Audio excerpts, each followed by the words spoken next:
مفتی صاحب 18 ذی الحجہ کو حضرت عثمان رضی اللہ تعالی عنہ کی شہادت کا المناک واقعہ پیش آیا. حضرت عثمان صحابی ہیں جن پر دوسرے تو کیا اپنے اہل سنت کے بھی بہت سارے حضرات اعتراض کرتے ہیں, ان کی پالیسیوں پر اعتراض کرتے ہیں. آپ حضرت عثمان کی شہادت کے واقعے اور ان کے فضائل بیان کریں. آپ پر اقربا پروری اور استغفر اللہ منافقت کے الزام لگائے گئے ہیں. یہ جو حضرت عثمان پہ اعتراضات کرتے ہیں نا, اصل میں صحابہ کے خلاف بولنے کا یہ سلسلہ بر صغیر میں یہ 70s کے آس پاس شروع ہوا ہے. کچھ اسکالر پیدا ہوئے جڑے صحابہ کے خلاف اپنی زبانیں کھولیں, تو ان کا انداز بیان بڑا زبردست تھا, تحریر جو انداز تھا, تو لوگوں میں بالآخر پھر صحابہ کے خلاف زبانیں کھل گئیں اور یہ سلسلہ اب چل پڑا ہے پاکستان میں. ان کے بعد جو آئے ان کی زبانیں اور کھلی, ان کے بعد جو آئے ان کی زبانیں اور کھلی. تو یہ سارے ایک جیسے بدتمیز ہیں, سمجھ رہے ہو. حضرت عثمان رضی اللہ تعالی عنہ, دیکھو کسی سے صراحتاً گناہ ہوتا ہے اس کی کوئی تعویل نہیں ہو سکتی, وہ بالکل 2 اور 2 4 کی طرح ہوتا ہے. حضرت عثمان سے ایسا کوئی گناہ منقول نہیں ہے. اور غزوہ احد میں جو فرار ہوا تھا حضرت عثمان سے, وہ تو اور بھی بہت سارے بڑے بڑے صحابہ سے ہوا تھا, لیکن اس فرار کے بعد انہوں نے دوبارہ رجوع کیا, اس فرار کی تلافی کی, اور پھر قرآن میں ان کی توبہ نازل ہوئی کہ اللہ نے ان کی خطا کو معاف کر دیا ہے اور ان کو حوصلہ دیا اللہ نے. تو اس کے بعد بھی ان پہ اعتراض کرنا کہ غزوہ احد سے فرار ہوا تھا, یہ آپ گویا خدا سے آگے نکلنے کی کوشش کر رہے ہیں. پھر حضرت عثمان رضی اللہ تعالیٰ عنہ کی جو قربانیاں ہیں, نبی صلی اللہ علیہ وسلم کے 2 دفعہ داماد بنے ہیں. ایک بیٹی آپ نے دی, ان کے انتقال کے بعد دوسری بیٹی دی. آج کوئی ایسا کرتا ہے؟ آپ نے ایک داماد کو بیٹی دی, بیٹی کا انتقال ہو گیا تو کتنی بدگمانیاں پھیلتی ہیں, یار اس نے خیال نہیں کیا ہوگا, بیماری کا علاج نہیں کیا ہوگا. ہمارے نبی نے دوسری بیٹی دی, ان کا بھی انتقال ہوا, آپ نے فرمایا اور بھی بیٹی ہوتی تو میں عثمان کو دیتا. اس کے بعد خدا کی قسم جگرا چاہیے حضرت عثمان کے خلاف بولنے کے لیے. بہت ہی کوئی خاندانی نیچ ہوگا, کوئی خاندانی بدبخت ہوگا, کوئی خاندانی یوں سمجھے کہ اس کے نسب میں خلل ہوگا, جو اس فضیلت کے بعد کیا سیدنا عثمان کے خلاف ایک لفظ بولے. اور سنیں آپ, صلح حدیبیہ میں کیا ہوا ہے. یہ جو نبی صلی اللہ علیہ وسلم نے 1400 صحابہ سے موت پہ بیعت لی تھی, یہ کس کی خاطر لی تھی؟ عثمان کے خون کی کا بدلہ. دیکھو صلح حدیبیہ میں نبی جنگ کو ٹال رہے ہیں. نبی کیا کر رہے تھے؟ جنگ کو ٹال رہے تھے. کیوں؟ آپ سوچ رہے تھے ہم 1400 ہیں, سامنے ہزاروں ہیں. گراؤنڈ ریئلٹی یہ ہے کہ ہم اسباب کی دنیا میں ان سے لڑ نہیں سکتے, لہذا جنگ کو کیا کرو؟ ٹالو, اور ان سے معاہدے کرو مشرکین سے. یہی ہوا نا آخر میں, یہی ہوا نا آخر میں, تاکہ آپ کو دوسرے قبائل سے لڑنے کی فرصت ملے, دین کی تبلیغ کا موقع ملے. آپ نے اپنے خلاف شرطیں منظور کر کے عرب سے جنگ کو ٹالا ہے. لیکن اس صلح حدیبیہ سے پہلے کیا ہوا ہے؟ آپ صلی اللہ علیہ وسلم نے حضرت عثمان کو مکہ بھیجا سفیر بنا کے. افواہ پھیل گئی کہ حضرت عثمان کو شہید کر دیا گیا ہے.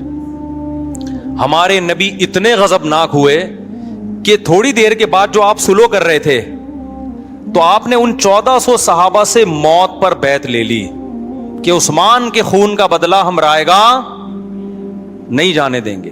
اس سے آپ اندازہ لگاؤ ہمارے پیغمبر کا عثمان سے رشتہ کیا تھا کہ ان 14 سے موت پر بیعت کی کہ جب تک جسم میں خون ہے ہم ان سے لڑیں گے, عثمان کا خون رائے گا نہیں جانے دیں گے. ہمارے نبی کی قدر میں عثمان کی یہ ویلیو تھی, سیدنا عثمان رضی اللہ عنہ کی. اور آگے اللہ نے آپ کی ایک فضیلت ثابت کرنی تھی کہ جب صلح حدیبیہ ہوئی ہے, یہ خبر تو پتہ چلا غلط تھی, حضرت عثمان کا پتہ چلا زندہ ہیں. اب جب 1400 صحابہ جو حضرت عثمان کا تو اس وقت کنفیوژن تھی نا کہ زندہ ہیں کہ شہید ہو گئے, لیکن امکان تھا کہ ہو سکتا ہے زندہ ہوں. تو آپ جب موت پہ بیعت لے رہے ہیں تو آپ صلی اللہ علیہ وسلم نے یہ دیکھ کر کہ اگر عثمان موجود ہوتے وہ یقیناً بیعت کرتے, تو آج اس فضیلت سے عثمان کیا ہو رہے ہیں؟ محروم. تو آپ صلی اللہ علیہ وسلم نے اپنا ہاتھ اوپر رکھا اور اپنا بایاں ہاتھ نیچے رکھ کے موت پہ بیعت لی اور فرمایا یہ کس کا ہاتھ ہے؟ عثمان کا. یہاں 2 فضیلتیں حضرت عثمان کے لیے ثابت, 3 فضیلتیں. نمبر 1, عثمان کا خون اتنا قیمتی کہ ان کے لیے موت پر بیعت کی جا رہی ہے, ہلکا نہیں ہے حضرت عثمان کا خون نبی کی نظر میں. نمبر 2, آپ صلی اللہ علیہ وسلم کو اتنا یقین تھا کہ عثمان ہوتے تو موت پر لازمی بیعت کرتے, اتنا یقین. اور تیسری بات یہ, تبھی تو نبی نے اپنے ہاتھ کو عثمان کا ہاتھ. تیسری بات یہ کہ آپ یہ بھی کر سکتے تھے, حضرت عمر سے کہہ سکتے تھے کہ عمر تم اپنا ہاتھ لے کر آؤ, میں اس کو عثمان کا ہاتھ فرض کر لیتا ہوں. ابو بکر تم اپنا ہاتھ لے کر آؤ, میں اس کو عثمان کا ہاتھ فرض کر لیتا ہوں. علی تم اپنا ہاتھ لے کر آؤ, میں اس کو عثمان کا ہاتھ فرض کر لیتا ہوں. یہ کسی سے بھی کہہ دیتے. حضرت بلال سے کہتے اپنا ہاتھ لے کر آؤ, میں اس کو, جب فرض ہی کرنا ہے تو کسی کا بھی ہاتھ ہو سکتا ہے نا. کیا خیال ہے بھائی؟ نبی نے فرمایا نا نا نا, آج عثمان کی فضیلت ثابت کروں گا. فرمایا کہ یہ ہاتھ کس کا ہے؟ اپنے. حالانکہ بیعت ہمیشہ دوسرا کسی اور کے. دیکھو فقہ کا ایک اصول ہے کہ ایک آدمی دو طرف سے وکیل نہیں ہو سکتا,